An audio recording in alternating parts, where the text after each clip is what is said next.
9 Fulcrum to the west. It is an awesome machine, powerful, fast, and agile. Today, the MiG-29 remains among the top fighters in the world, but it belongs to the last generation of Soviet aircraft design.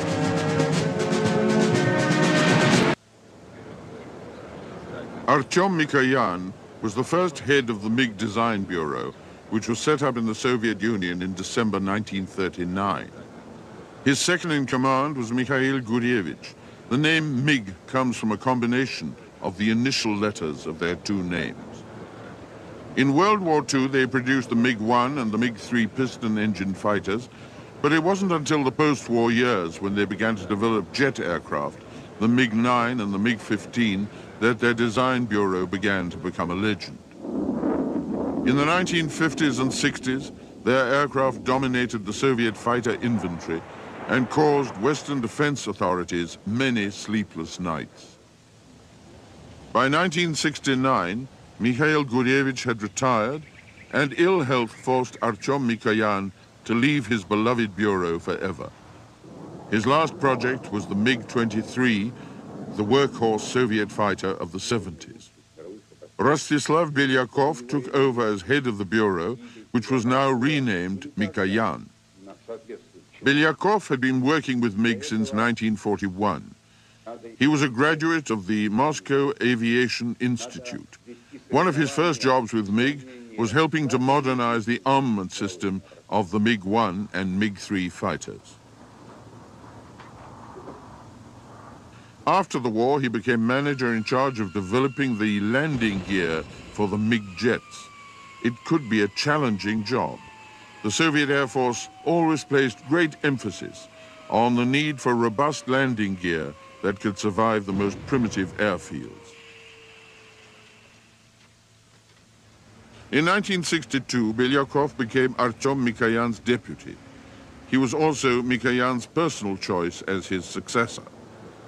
Belyakov became head of the design bureau after Artyom Mikoyan's death in 1970. By the mid-70s, a new generation of American fighters, strongly influenced by the revolutionary MiG fighters of the 60s, was causing concern in the Soviet Union. This new generation rejected the idea that a combination of beyond visual range radar and air-to-air missiles was the ultimate approach to fighter aircraft. There was a swing back to the classic fighter, a fast and highly maneuverable machine capable of dueling one-on-one with an equally agile opponent.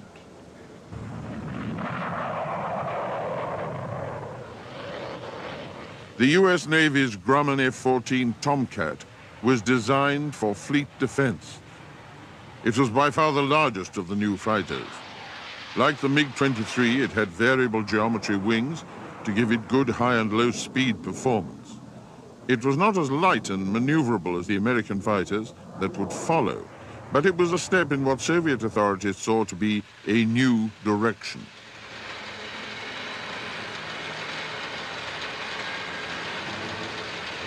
The McDonnell Douglas F-15 Eagle, on the other hand, was an incredibly flexible aircraft.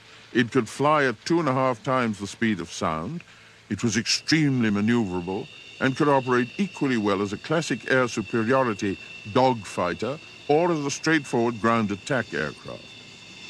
Some authorities consider it to be too versatile, a complex and expensive overreaction to the false notion that the Soviet MiG-25 was a dogfighter as well as an ultra-high-speed interceptor.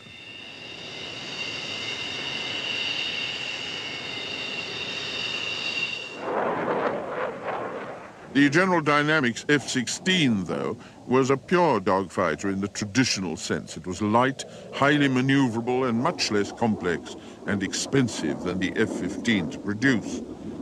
It could also be adapted quite successfully for ground attack. It was in the price range of many Western countries looking for a straightforward, effective fighter aircraft, and the Soviets knew it was likely to be manufactured in large numbers. The fourth of this group of new fighters was the McDonnell Douglas FA-18 Hornet. It started life as a competitor to the F-16 in the lightweight fighter competition, but went into service with the US Navy as a multi-role fighter to replace both the F-4 Phantom and the A-7 Corsair attack aircraft.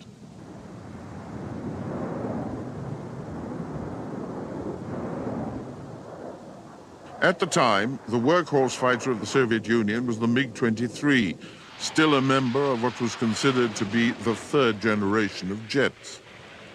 The new American fighters were a step beyond the performance of the MiG-23. They formed a fourth generation of fighter evolution. Soviet authorities watched their development closely, knowing that in some way they would have to make a move to counter the growing American superiority over the Soviet fighter force.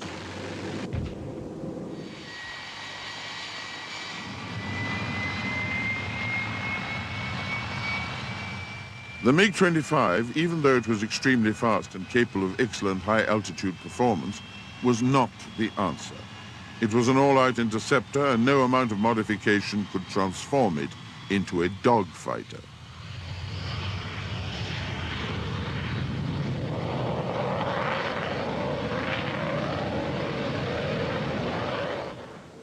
In the early 70s, work began in the Soviet Union on the development of a pair of aircraft to match the high and low end of the new American fighter generation.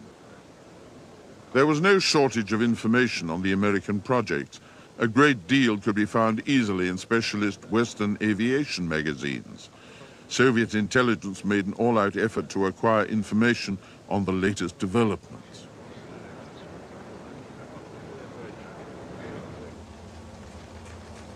The Mikoyan company's design team was originally headed by Alexander Chumashenko. Vano Mikoyan, Artyom's nephew, was deputy chief designer. The Mikoyan design team job was to develop a fighter to counter the F-16. At the same time, the Sukhoi Bureau was working on a larger, more complex, and more expensive aircraft in the style of the F-15. The Mikoyan Bureau's fighter would be called the MiG-29, and the Sukhoi company's the Su-27.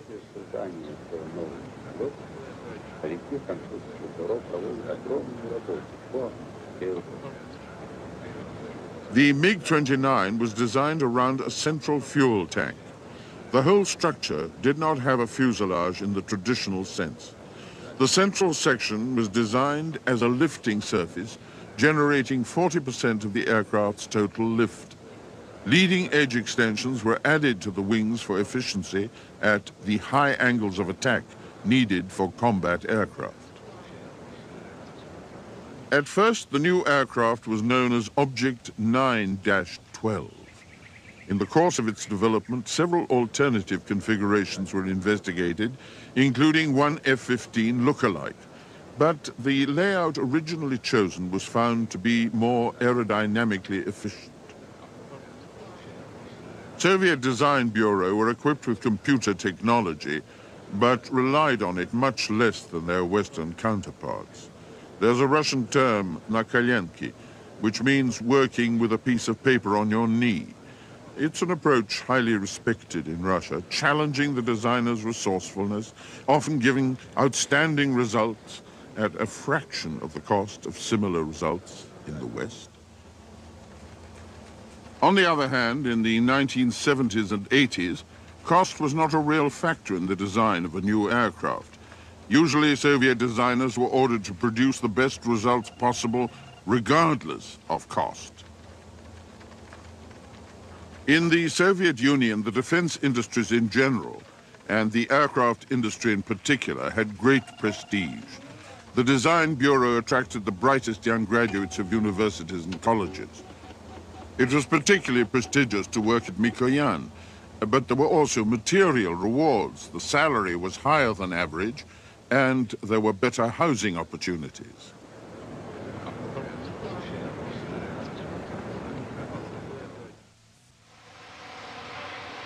Construction work on the first prototype began in the mid-70s at the Mikoyan Bureau's prototype construction facility in North Moscow.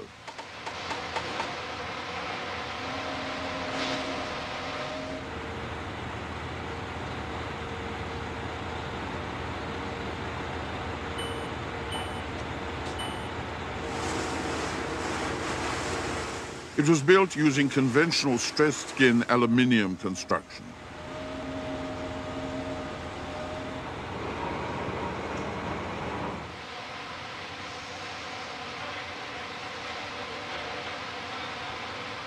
On the basis of experience gained in the construction of the MiG-23 and 25, automatic welding was widely used in the airframe structure. It made production much less labor-intensive than riveting. Composite materials were used in the structure of the MiG-29 to save weight where possible.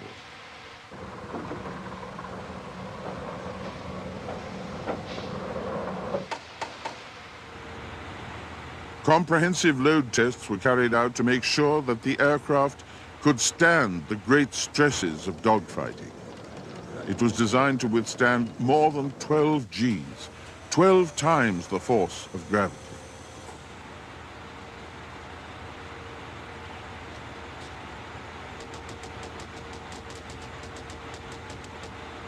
Development of the radar-based weapons control system continued as the prototype was built.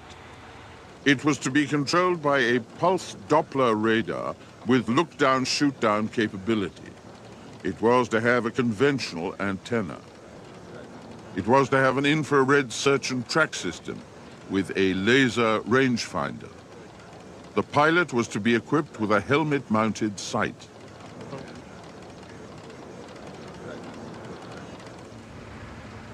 Four different Soviet aviation research institutes advised on aerodynamics, jet engines, construction materials, and weapons and electronics.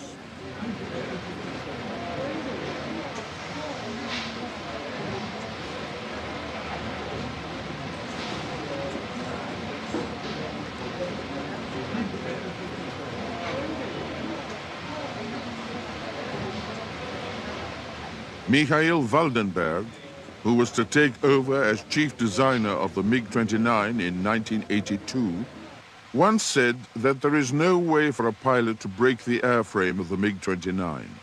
The pilot would break first.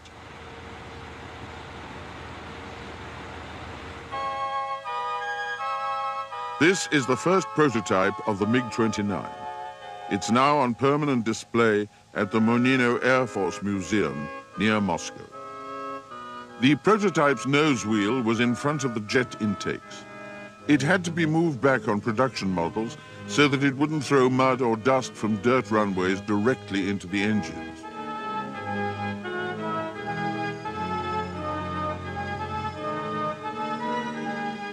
Unlike its direct competitor, the F-16, the MiG-29 has two engines. The Soviet Air Force insisted on two engines as a safety factor, because a number of single-engined aircraft had crashed in pilot training. The engines of the MiG-29s are not the traditional Tumanskis. They are Klima RD-33 turbofans, which produce a combined total of about 35,000 pounds of thrust. This gives the 29 an extremely high thrust-to-weight ratio of 1.12, which means that after takeoff, it's capable of going straight up.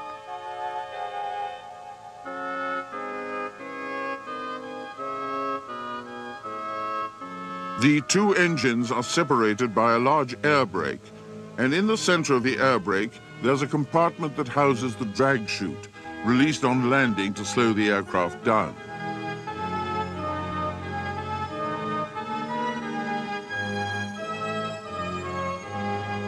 On October the 6th, 1977, Chief Test Pilot Alexander Fedotov took off in the MiG-29 prototype 901 for its first flight.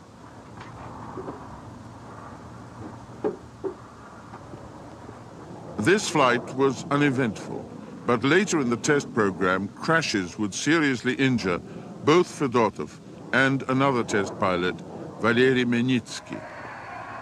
After the first flight, there was the traditional Russian ceremony in which the test pilot is thrown in the air.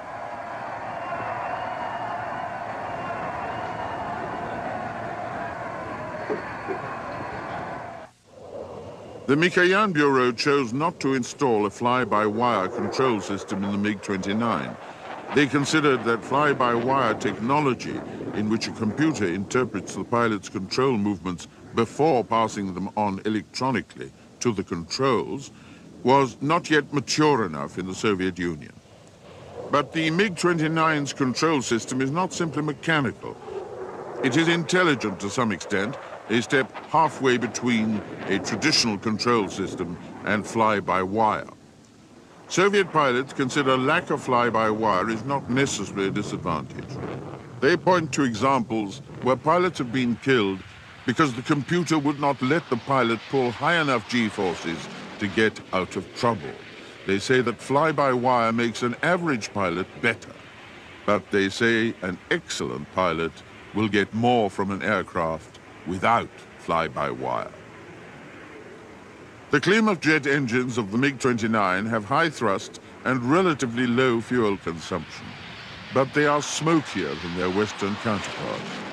Western pilots say that smoke gives away an aircraft in visual combat at longer range, but the Soviet Air Force never seemed to be concerned about it.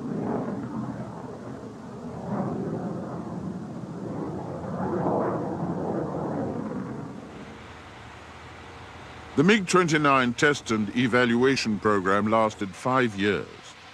It wasn't until mid-1982 that initial production began at the huge Gaz-30 plant in Moscow, about 3 miles away from Mikoyan headquarters. Unlike Western aircraft manufacturers, Russian Design Bureau are just that. Apart from building prototypes, they are not a combined design and production facility. Under the system developed by the Soviets, there is the Ministry of Aircraft Industry, the Design Bureau, and separate production factories. Although Mikoyan has no production facility of its own, traditionally, manufacture of MiG aircraft has begun at Gaz-30. 30,000 people work at this plant. 3,000 of them don't manufacture aircraft. They make refrigerators and household goods.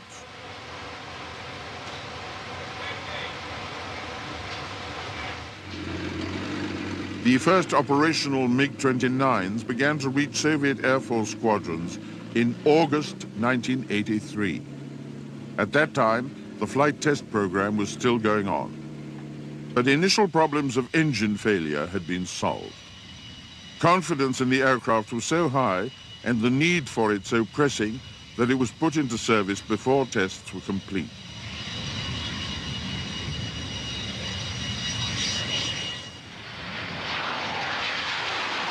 The first production aircraft was supplied to the Kubinka Air Regiment, located about 40 miles west of Moscow.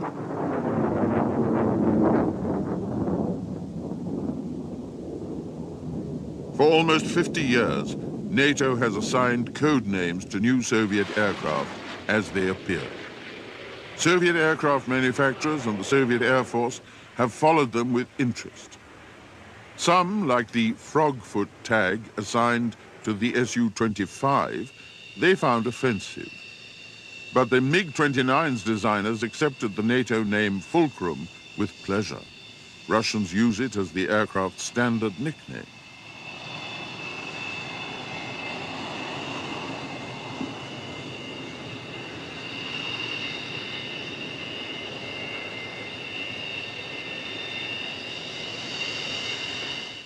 A two-seater trainer version of the MiG-29, the MiG-29UB, was manufactured in the city of Gorky, 200 miles east of Moscow, where both the MiG-25 and 31 were produced.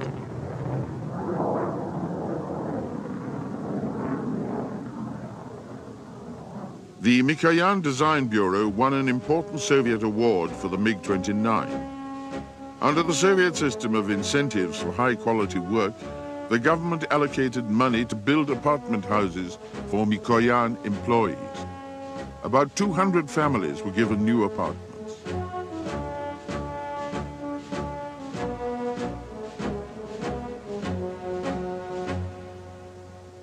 In 1984, Mikoyan's chief test pilot, Alexander Fedotov, was killed when he was forced to eject at high altitude after his engine exploded. He was succeeded by Valery Minitsky, who had been his partner throughout the test program of the MiG-29. In 1988, a group of Mikoyan test pilots had an experience unique in Soviet aviation. They were given the job of taking these top-secret, deadly Soviet fighters to the West and showing them off to the rest of the world. MiG-29s had already been seen in the West once, but by a limited audience. Since 1974, there'd been a traditional exchange visit of Soviet aircraft to Finland. In 1986, 6 MiG-29As visited a Finnish airbase and showed off their aerobatic capabilities to an audience of Western observers.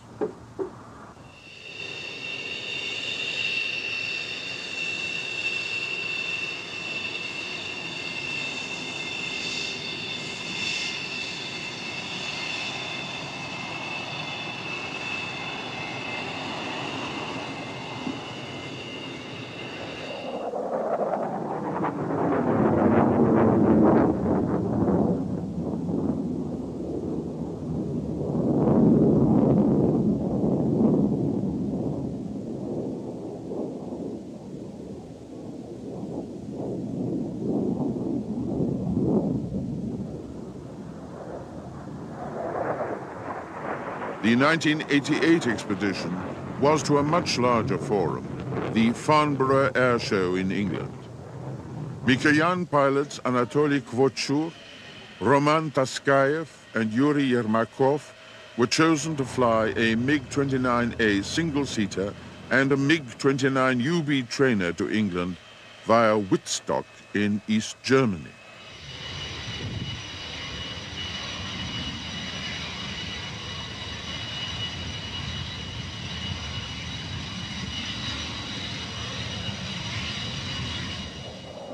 It was a major step for the Russians.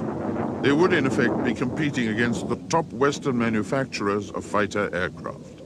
And the aircraft they were flying, though new to the West, were designed in the 1970s. Taskayev, Kvochur, and Yermakov took off on the last leg of their trip to England and were escorted into British airspace by Tornadoes of the Royal Air Force.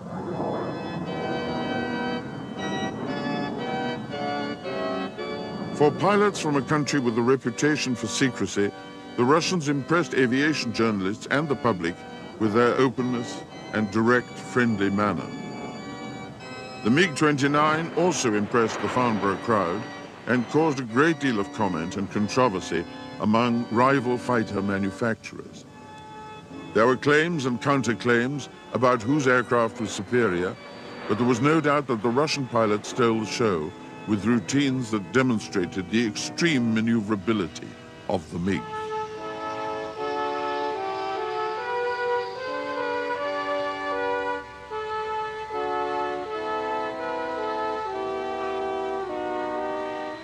Aviation experts and laymen made the most of the opportunity of seeing state-of-the-art Soviet aircraft at close quarters. Given the intensity of Soviet relationships with the West in the post-war years, it was extraordinary to see an American General Dynamics F-16 parked right next to its Soviet rival. There are two aerobatic teams in the Soviet Air Force, both based at Kubinka, outside Moscow. These pilots are the Swifts. They fly MiG-29s. The other team is the Russian Knights. They fly Sukhoi 27s.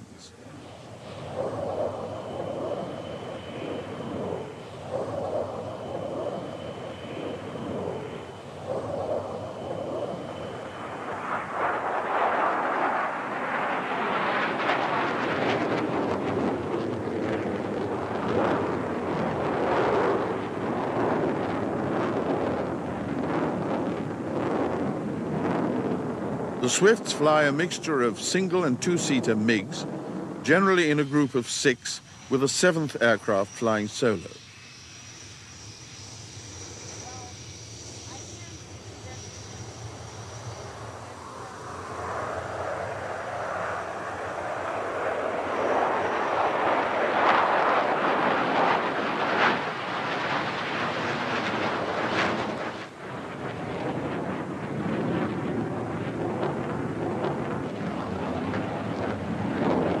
The Swifts were formed by volunteer operational pilots performing formation aerobatics in their spare time. Only relatively recently did they receive aircraft exclusively for aerobatic use, painted in their own color scheme.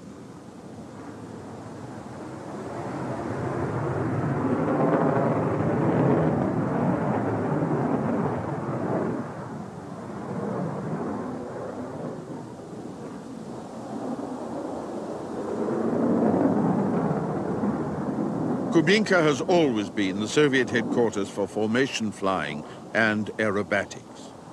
It's also a showplace where foreign delegations have come in the past to see the best of Soviet aviation.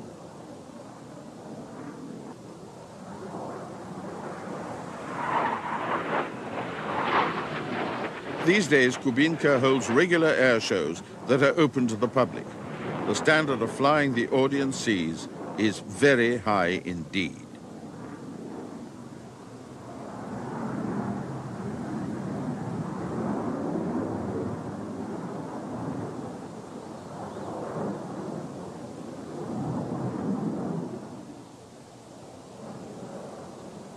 Past Soviet aerobatic teams have used MiG-17s and MiG-21s. Pilots of the Swifts say that the MiG-29 is the best precise formation aerobatic aircraft they have flown.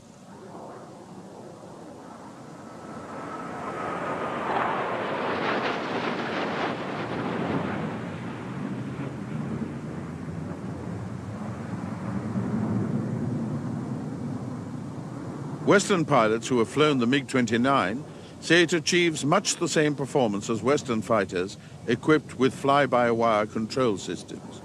They say the higher thrust-to-weight ratio of the MiG and some superior design points make that possible.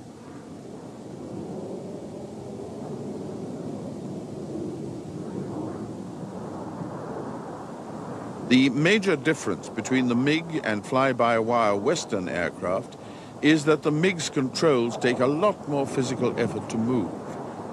This doesn't mean that you need great strength, but full-time attention has to be paid to factors that in Western aircraft would be looked after by the computer.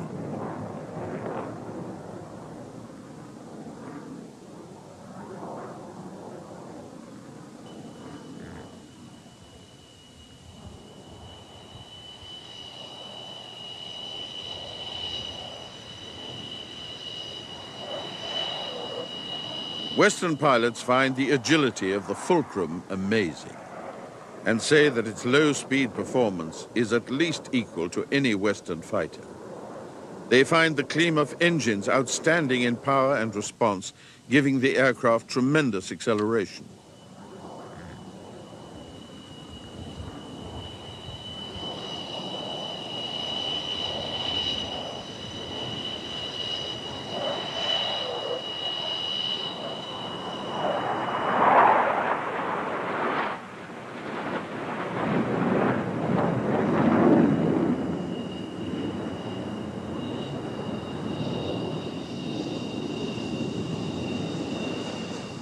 In formations like this, the distance between aircraft can be as little as 10 to 15 feet. Since MiG-29s have been appearing at Western air shows, they've created great interest. Among their repertoire are two extremely impressive maneuvers: the tail slide, in which the aircraft goes straight up and then slides down backwards, and the Cobra, in which an aircraft flying straight and level suddenly flips its nose up past the vertical and brings it down again. The Russians perform these maneuvers very close to the ground. It's spectacular, but it can also be dangerous. In 1989, at the Paris Air Show, Anatoly Kvochur's engine failed to respond, coming out of a low-level tail slide, and he was forced to eject. His MiG-29 crashed and was destroyed, but in spite of the fact that he was so low that his parachute could not open fully, Kvochur was flying again in a few hours.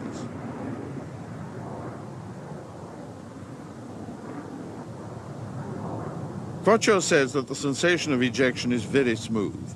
He should know. He was forced to eject once again, this time from a two-seater MiG. Again, he was at low altitude, and again he survived. In 1993, at an air show at Fairford in England, two MiG-29s had a mid-air collision during a display.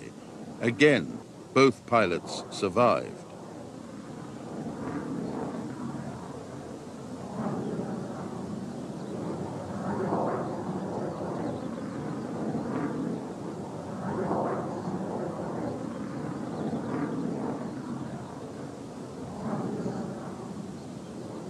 Russian pilots have at times been criticized for flying these aircraft too close to the edge of the flight envelope. The Russians contend that the great thrust ratio of the MiGs compared with Western fighters make such flying acceptably safe.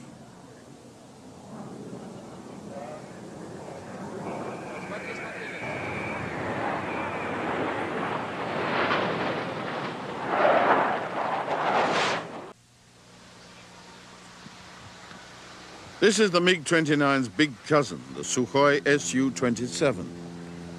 It's the top end of the Russian fighter inventory, designed in Soviet days as a counter to the mighty American F-15 Eagle.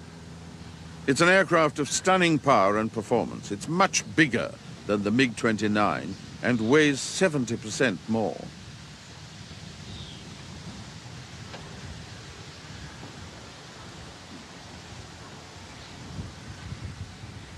This mechanic, standing between the Su-27's twin vertical fins, gives some idea of its massive scale.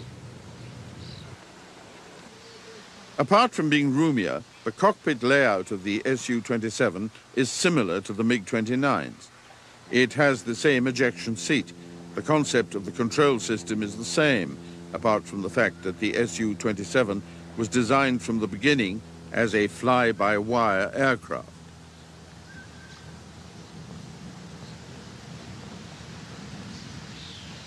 The weapons system of the Su-27 is basically the same as the MiG, but the missions of the two fighters are different. The MiG is a frontline fighter staying within 100 kilometers of its own lines. The Su-27 was designed to penetrate deep into enemy airspace.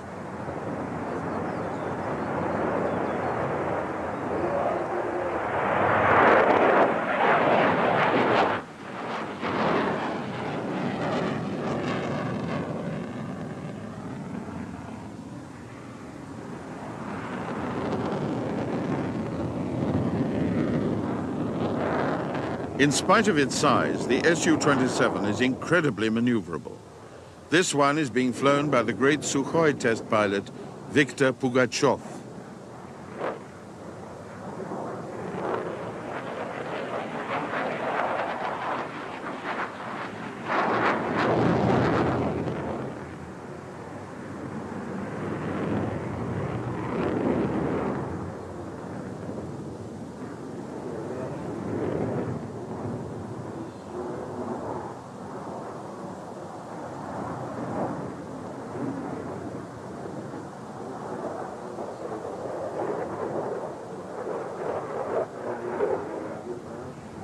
Like the MiG-29, the Su-27 can perform the tail slide at low altitudes.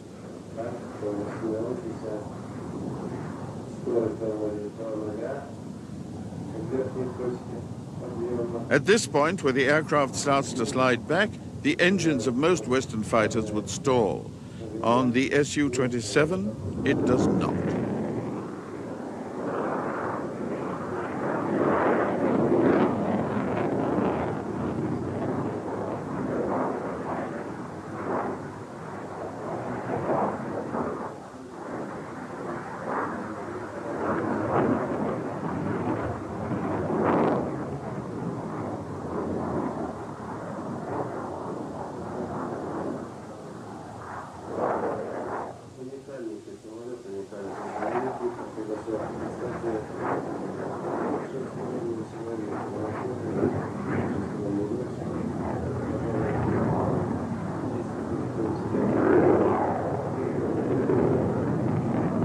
The second maneuver that the two contemporary Russian fighters have become famous for is the Cobra, where the nose pitches up past vertical while the aircraft continues to fly forward.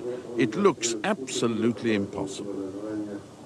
Russian air show crowds have come to accept the extraordinary handling of these aircraft as normal.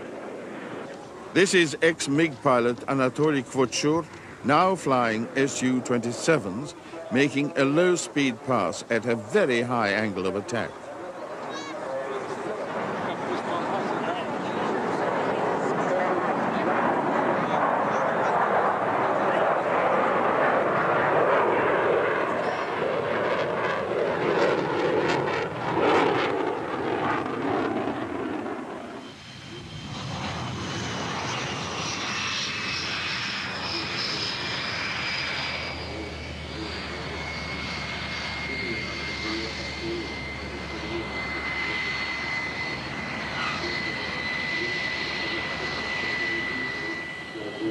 The Su-27 has a large air brake behind the pilot's canopy.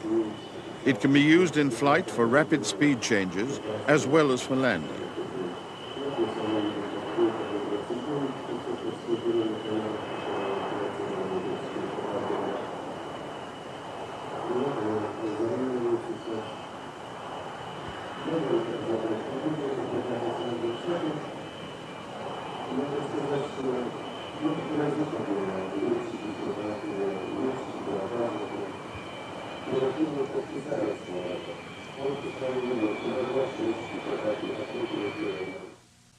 Since the late 80s, new versions of the MiG-29 have appeared.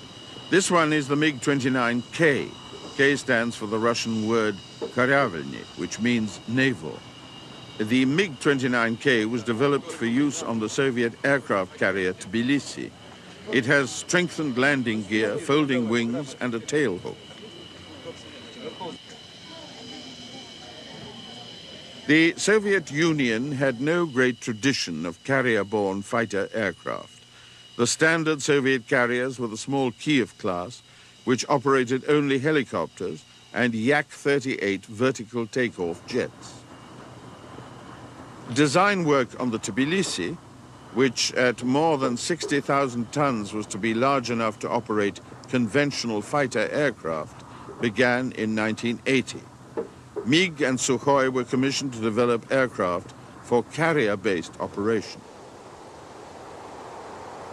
This is the first flight of the MiG-29K, watched by MiG-29 chief designer Mikhail Waldenberg.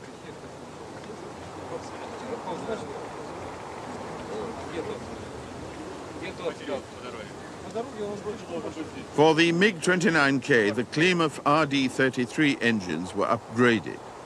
Since it would not be landing on muddy airstrips, there was no need for the fully closing intake doors and the louvered intakes above the leading edge extensions. In the Soviet Union, it was usual to leave prototype aircraft unpainted, revealing details of the structure of the surface. Test pilot for the first flight was Tokhtar Abukirov, a native of Kazakhstan. After this flight, Abukirov went on to become the first Soviet pilot to make a conventional landing on a Soviet aircraft carrier. Carrier trials of the MiG-29K, held in November 1989, were successful. These days, things have changed in what used to be the Soviet Union.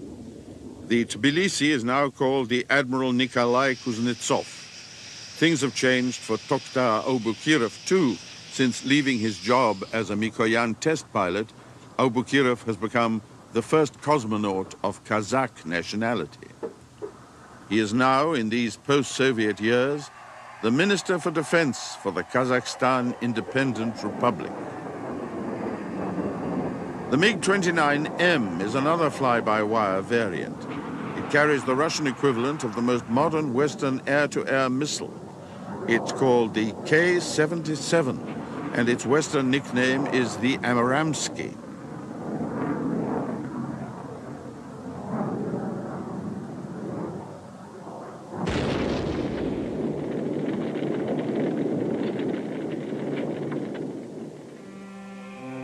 The MiG-29M is not just an air superiority fighter. It has ground attack capability that brings it very close in performance to the American FA-18. But currently, the Russian Air Force doesn't have enough money to put the 29M into production. In the best traditions of capitalism, it's desperately looking for an export customer to help bring the next generation of the MiG-29 into existence.